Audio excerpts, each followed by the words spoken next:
4 जुलाई 1999 की बात है जब कारगिल का युद्ध चल रहा था। हिंदुस्तान और पाकिस्तान की सेना आमने सामने से गोलीबारी कर रही थी। टाइगर हिल पर चढ़ने के लिए तिरंगा लेकर योगेंद्र यादव अपनी टीम के साथ जब ऊपर बढ़ रहे थे तब पाकिस्तानी सैनिकों ने लगातार गोली पर गोली चला रहे थे। योगेंद्र यादव महज 19 साल के थे उस वक्त और उनको दुश्मनों ने 18 गोलियां मारी।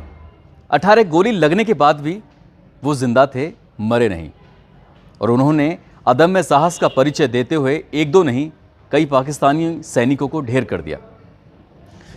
ऐसा पुरस्कार उनको दिया गया भारतीय सेना की तरफ से, भारत सरकार की तरफ से, जो पुरस्कार सिर्फ मरणों उपरांत ही मिलता है, यानी कि वीरता पुरस्कार से उनको सम्मानित किया गया, उनको नवाजा गया। ऐसे बहादुरी के किस्से सेना में ही सुनने को मिलते हैं, बाकी जगहों पर कम ही मिलते हैं। आज का जो किस्सा मैं आपको सुनाने जा रहा हूं, इस किस्से को सुनने के बाद आपको यकीन ही नहीं होगा कि ऐसा भी हो सकता है। वाकई ऐसा है, और जो यकीन नहीं कर रहे हैं उनको वहां जाकर इस सच्चाई का परखना चाहिए और जानना चाहिए। आदाब, नमस्कार, सत श्री अकाल। मैं उस्मान सैफी। आज की जो सच्ची घटना मैं आपको सुनाने जा रहा हूं, ये सच्ची घटना है। भारत का एक प्रदेश है सिक्किम, और सिक्किम का ही एक इलाका है नाथुला। दरअसल बात कर रहा हूं 6 अक्टूबर 1968 की रात की। एक सिपाही जिसका नाम होता है प्रीतम सिंह, जो कि आर्मी में मौजूद था, उसको एक सपना दिखाई देता है। सपना देखने के बाद हड़बड़ाया हुआ था, थोड़ा परेशान था, सोच रहा था कि मैं अभी बताऊं कि कब बताऊं। सुबह सुबह का जो सपना होता है वो अक्सर पूरे हो जाते हैं। दिन निकलने को था और वो छटपटाया हुआ था, बेचैन हो रहा था कि करूं तो क्या करूं, कैसे करूं। बस इंतज़ार था उसको सूरज निकलने का। सूरज निकल आता है, क्योंकि वो अपने बड़े ऑफिसरों के सामने जाने से डर रहा था, घबरा रहा था। सोच रहा था कि जाऊंगा तो लोग यकीन करेंगे, नहीं करेंगे, समझ नहीं आ रहा। फिर वो हिम्मत जुटाता है, अपने एक दो साथियों से पूछता है कि कुछ बात करनी है मुझे अपने ऑफिसर से, क्या मैं चला जाऊं कि नहीं। तब उस बाकी साथी कहते हैं कि ठीक है, चले जाओ, कोई दिक्कत नहीं है। तो प्रीतम सिंह जो आर्मी का सिपाही है वो सीधा वहाँ जाता है। 23वीं पंजाब बटालियन, पंजाब रेजिमेंट का वो सिपाही था। अपने ऑफिसर से जाकर कहता है कि सर, रात मेरे सपने में हरभजन सिंह आए थे और उन्होंने मुझसे कुछ कहा है। तो जैसे ही बात सपने की हो रही थी तो ऑफिसर ने कहा कि तुम सपना नहीं देख के आ रहे, बल्कि सदमे में हो। तुम्हें परेशान होने की ज़रूरत नहीं है, अगर ज़रूरत हो तो छुट्टी लो और छुट्टी लेकर घर चले जाओ, घर घूम के जाओ। वो कहता है सब मेरी बात का यकीन तो करिए आप, मैं जो कह रहा हूँ बिल्कुल सही है और सच है। तो उसके बाद जब ऑफिसर को बार बार कह रहा है तो ऑफिसर भी उसकी बात मानने को तैयार हो जाता है। और ऑफिसर एक टीम तैयार करता है, और टीम तैयार करने के बाद ये टीम टुकोला से जो डोंगचुआ एक इलाका है वहाँ पर नाथुला के पास उन पहाड़ियों में एक टीम पहुँचती है। और वहाँ जाने के बाद जो सपने में देखा था वही देखने के बाद सीधा वे पहुँचते हैं तो एक नदी के किनारे एक लाश पड़ी हुई थी, और वो लाश किसी और की नहीं थी बल्कि एक सिपाही हरभजन सिंह की लाश थी। हरभजन सिंह की लाश देखने के बाद सब लोग रो पड़ते हैं, परेशान हो जाते हैं। लेकिन इससे भी बड़ी चमत्कारी वाली जो बात थी वो ये थी कि जिस सिपाही ने ये प्रीतम सिंह ने बात कही है, वो ऐसा कैसे हो सकता है कि कोई व्यक्ति मर जाए उसके बाद वो सपने में आए, और सपने में आने के बाद ये बताए कि मेरी लाश वहाँ पड़ी हुई है। तो वो सपना आखिर क्या था, कौन थे वो हरभजन सिंह, उनके बारे में मैं आपको बताता चलूँ। दरअसल पाकिस्तान में एक ज़िला है गुजरावाला, जो कि अब फ़िलहाल पाकिस्तान में है। और 30 अगस्त 1946 को एक बच्चा पैदा होता है जिसकी माँ उसका नाम रखती है हरभजन सिंह। हरभजन सिंह जब 20 साल का होता है तो 20 साल के होने के बाद 9 फरवरी 1966 को वो भारतीय सेना में भर्ती हो जाता है। उसका ख्वाहिश थी, उसका सपना था कि मैं भारतीय सेना में जाऊं।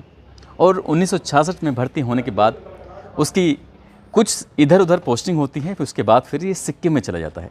और सिक्किम में जाने के बाद नाथुला एक जगह होती है, और इसकी एक ड्यूटी थी कि तुम्हें खच्चरों पर, तुम्हें घोड़ों पर राशन, सब्जियां, जो भी फौजियों की ज़रूरत का सामान होता है वो रख कर एक स्थान से दूसरे स्थान पर जाना होगा। ऐसे रोज़मर्रा का काम था, ऐसा नहीं कि पहली बार कर रहे हैं।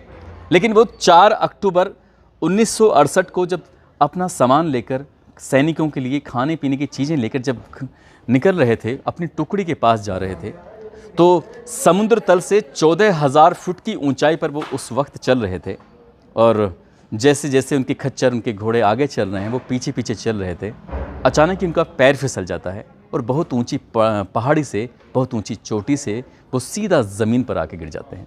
और वो लुढ़कते लुढ़कते जब ज़मीन पर आकर गिरते हैं तो उनकी कई हड्डियाँ टूट जाती हैं और सीधा वो पहुँच जाते हैं कि नदी में। नदी का बहाव बहुत ज़्यादा तेज़ था, उनका जो शरीर था वो बहाव के साथ ही बह जाता है। अब जिस बटालियन में ये इनकी पोस्टिंग थी, ये 23वीं बटालियन होती है पंजाब रेजिमेंट की। उसमें 200 से ज़्यादा सैनिक अब इन्हें तलाश करना शुरू कर देते हैं, क्योंकि जब ये अपनी निर्धारित समय सीमा पर वहाँ नहीं पहुँच रहे थे, जब नहीं पहुँचे तो जाहिर सी बात है परेशानी होना लाजमी था। सेना के जवान अपने ही इस सैनिक को ढूंढने लगते हैं, तरह तरह की बातें शुरू हो जाती हैं। कुछ लोग कहने लगते हैं भागोड़ा है, भाग के चला गया होगा अपने घर। कुछ लोग कुछ कहते हैं, कुछ लोग कुछ कह रहे थे। लेकिन 200 से ज़्यादा जवानों ने उस इलाके में जहाँ पर जाकर उनके पैरों की सीमा, पैर ख़त्म हो जाते हैं, जहाँ के पैरों के निशान बंद हो जाते हैं, क्योंकि वो पहाड़ी इलाका है, वहाँ बहुत ज़्यादा बर्फ़ पड़ रही थी और बर्फ़ के बीच में से वो गुजर रहे थे।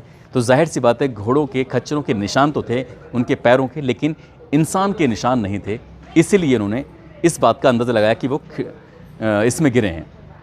अब ढूंढते हैं 200 से ज़्यादा जवान, 48 घंटे से ज़्यादा का समय हो जाता है, उनकी लाश नहीं मिलती और वो आर्मी वाले हार थक कर अपने अपने कैंप में आ जाते हैं। और उसके बाद एक तरह से कह सकते हैं कि वो उम्मीद छोड़ बैठे थे। और जब उम्मीद छोड़ बैठते हैं तब प्रीतम सिंह सिपाही होता है भारतीय सेना का, उसके सपने में हरभजन सिंह आते हैं, बताते हैं कि मेरी लाश वहाँ गिरी है, मैं ऐसे ऐसे गिर गया था। जो पूरी कहानी, पूरी दास्तां उन्होंने अपनी बताई और उसके बाद उस लाश को लेके आते हैं तो वाकई सैनिक हैरान थे, परेशान थे, ऐसा कैसे हो सकता है। 1-2 दिन का समय गुजर जाता है। जो एक भारतीय सैनिक के मरने के बाद, शहीद होने के बाद जो होता है, जो औपचारिकताएं होती हैं वो पूरी की गई। उनकी जो लाश थी, उनका जो पार्थिव शरीर था, उनको उनके गांव भेजा गया। उनका गांव वर्तमान में पंजाब प्रांत का जालंधर इलाका है, उसी के पास उनका गांव था। जब देश आज़ाद होता है तो आज़ादी के बाद उनके परिवार के लोग हिंदुस्तान में आके बस जाते हैं। उनका पार्थिव शरीर पहुंचता है, लोग परेशान तो थे ही, जाहिर सी बात है किसी की का बेटा, किसी का भाई, किसी का कुछ अगर इस तरह से सेना में जाए और वो ख़त्म हो जाए, शहीद हो जाए तो वाकई दिक्कत परेशानी वाली बात होगी ही। इनके साथ भी था। प्रीतम सिंह को 2 दिन के बाद फिर से एक सपना दिखाई देता है। सपना दिखाई जब देता है तो उसमें हरभजन सिंह कहते हैं कि भाई अगर कोई बुरा ना हो, कुछ बुरा ना लगे किसी को, तो मेरी समाधि बनवा देना। समाधि वाली बात आती है फिर, क्योंकि पहला जो सपना था, जिस सपने के बाद उन्होंने इस लाश को बरामद किया था, ठीक दूसरा सपना देखने के बाद लोगों ने अब कोई ज़्यादा बातचीत नहीं की, कोई सवाल जवाब नहीं किए और जाहिर सी बात है सीधा उस सपने के बारे में सोचने लगते हैं और समाधि बनाने की बात शुरू हो जाती है। एक बंकर था, बंकर में ही उनकी समाधि बना दी जाती है। समाधि बन जाती है जैसे एक फॉर्मेलिटीज़, या फिर कह सकते हैं कि मामले को गंभीरता से लिया गया। लेकिन जब तीसरा सपना आता है तो तीसरा सपना वाकई परेशान करने वाला था। लेकिन इस बार सपना प्रीतम सिंह को नहीं दिखाई दिया, बल्कि अन्य किसी सैनिक को दिखाई दिया। उनकी 23वीं जो बटालियन थी उनको दिखाई दिया और उसमें बताया गया कि चीन की तरफ से कुछ आहट है और कुछ सैनिक की अगर आप देखेंगे तो उनकी घुसपैठ शुरू हो रही है। और यही बात उस सैनिक ने अपने ऑफिसर को बताई। ऑफिसर से कहा कि सर ऐसे ऐसे बात है, रात में एक सपना देखा। हरभजन सिंह सपने में आए थे, उन्होंने कहा कि जो चीनी सैनिक हैं वो हमारी तरफ बढ़ रहे हैं और ऐसा ना हो कि वो कुछ गलत हरकत करें। इस बात को गंभीरता से लिया गया और जाकर देखा तो सचमुच चीनी सैनिक उधर बढ़ रहे थे। तो उनका विश्वास बढ़ जाता है, यानी कि अब लोगों की आस्था बढ़ जाती है। और ये दूसरी तीसरी बार नहीं था, अब ये सपने आने शुरू हो जाते हैं। कभी भी किसी भी सैनिक को सपना आता था और जैसे ही नाथुला में सपना आता था वो बात सच हो जाती थी। अब ये बात सच हो रही थी। धीरे धीरे इन सैनिकों ने जब अपने गांव जाते थे तो लोगों को बताया करते थे। अब लोग अपने अपने गांव से आने लगते हैं सिक्किम के इसी नाथुला में और जाकर उसी समाधि को देखते थे जो बाबा की, जो इनकी समाधि हुआ करती थी। सब कुछ वैसे ही चल रहा था जैसे एक नॉर्मल होता है। अब लोगों में, उनके सैनिकों में इतना विश्वास बढ़ने लगा क्योंकि जो उनके कपड़े थे, उनके जूते थे, उनके जो बिस्तर है उसी समाधि के पास रखा जाने लगा, बिल्कुल तैयार करके, इस्त्री करके, जैसे जैसे ज़रूरत होती है वैसे। अब लगातार ये चीन और भारत की जो सीमा पर ये मुस्तैदी दे रहे थे क्या हरभजन सिंह, तो सब सैनिकों को लगता है कि जो ये कर रहे हैं मरने के बाद भी, मरणोपरांत भी ये ऐसा काम कर रहे हैं तो इनके लिए जो सुविधाएं एक सैनिक के लिए होती हैं वैसी ही सुविधाएं होनी चाहिए। ठीक वैसे ही हुआ। इनका जो वेतन था उनको वेतन भी दिया जाने लगा मरने के बाद भी, और साथ में इनको साल में 2 महीने की छुट्टी सैंक्शन होने लगी। 15 सितंबर से लेके 15 नवंबर तक छुट्टी सैंक्शन होती थी, और जब छुट्टी होती थी तो साथ में इनका सारा सामान, जैसे एक सैनिक अपने घर अपने गांव आता है, अपने परिवार के पास आता है, जैसे जैसे सामान वो लेके चलता है, पूरा बक्सा लेके जाता है, बहुत सारी ज़रूरत की चीज़ें हैं वैसे लेके जाता है, ठीक वैसे ही जाया करता था। और ये बाग डोगरा के पास से न्यू जलपाईगुड़ी एक रेलवे स्टेशन है। इस रेलवे स्टेशन के से एक ट्रेन जाती है जिसका नाम है डिब्रूगढ़ अमृतसर एक्सप्रेस। इसमें इनके साथ साथ यानी कि हरभजन सिंह के साथ साथ 2 अन्य जवानों का भी रिजर्वेशन होता था, और उनका सामान लेके वो जाते थे। इनकी जो सीट होती थी, रिजर्व होती थी, उस सीट पर किसी की बैठने की हिम्मत नहीं होती थी, क्योंकि ये सीट हरभजन सिंह के लिए बिल्कुल अलॉट थी, आरक्षित थी। और सीधा ये अमृतसर से होते हुए सीधा अपने जालंधर जाते थे, अपने गाँव। 2 महीने जब छुट्टी पूरी होती थी, फिर वो 2 सिपाही जाते थे नए, और उनके सामान लेके वापस आते थे। एक तरह से इन्होंने एक नियम बना लिया, और 1968, 69, 70 से लेके लगातार ऐसे ही चलता चला जाता है। जब ये बात धीरे धीरे लोगों को पता चलती है तो लोगों की आस्थाएं और बढ़ने लगती हैं। अब फिर पहले सैकड़ों लोग, फिर हज़ारों लोग, अब लाखों की संख्या में लोग जाने लगे उसी जगह पर। लेकिन जहाँ पर इनकी समाधि बनी हुई थी वहाँ पर आम लोगों का पहुँचना बहुत मुश्किल था। इसलिए लोगों की सुविधा को देखते हुए 11 नवंबर 1982 को उस समाधि स्थल से दूसरी जगह लगभग 9 किलोमीटर पहले ही एक मंदिर बनाया गया है, और मंदिर का नाम रखा है बाबा हरभजन सिंह मंदिर। यहाँ पर लोग श्रद्धालु आते हैं, उनके जो किस्से हैं, उनकी जो बातें हैं, जो सपने में आकर वो सैनिकों को बताते हैं, वो सारी बातें सुनते हैं तो लोगों का विश्वास और बढ़ जाता है। लेकिन साइंस इन बातों को मानती नहीं है। इनके साथ न केवल इन्हें वेतन मिलता था, बल्कि वेतन के साथ साथ जो एक सैनिकों के लिए चाहे वो प्रमोशन हो या कुछ और भी ज़रूरत की चीज़ें हैं, वैसी मिलनी शुरू हो जाती हैं, और लगातार वो ऐसे ही चल रहा था।